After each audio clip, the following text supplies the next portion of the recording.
برصغیر سے لے کر یورپ تک دنیا کے ہر بڑے علمی مرکز میں ایک نام صدیوں سے احترام کے ساتھ لیا جاتا رہا ہے۔ یہ نام ہے ابن سینا۔ دنیا انہیں ابن سینا اور مغرب ایویسینا کے نام سے جانتا ہے۔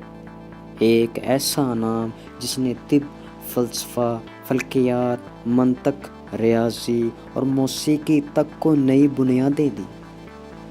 ابن سینا 980 میں بخارا کے قریب ایک چھوٹے سے گاؤں افشانہ میں پیدا ہوئے۔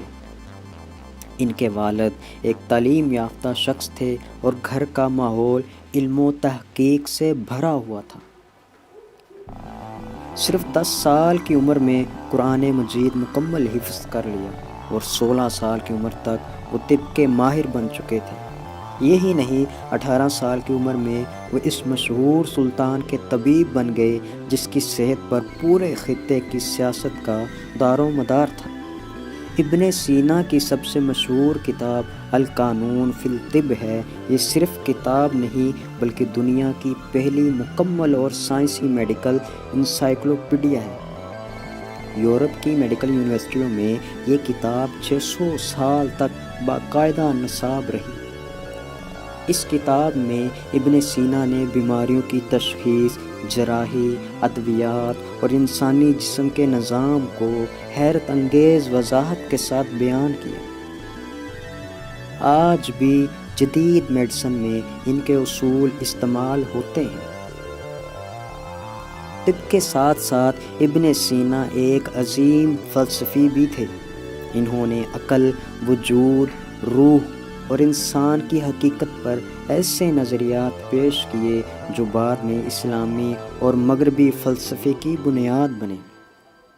ان کی کتاب الشفاء فلسفہ، منطق، ریاضی اور فلکیات پر مبنی ایک عظیم علمی خزانہ ہے۔ انہوں نے بتایا کہ عقل اور تجربہ ساتھ مل کر ہی حقیقی علم پیدا کرتے ہیں۔ یہی اصول آج کی سائنس کی بنیاد ہے۔ جتنا عظیم ان کا علم تھا اتنی ہی طوفانی ان کی زندگی۔ کبھی دربار میں عزت، کبھی بادشاہوں کی سیاست میں دشمنی، کبھی جیل، کبھی جلا وطنی۔ وہ مسلسل ایک شہر سے دوسرے شہر جاتے رہے مگر علم کی شمع بجھنے نہ دی۔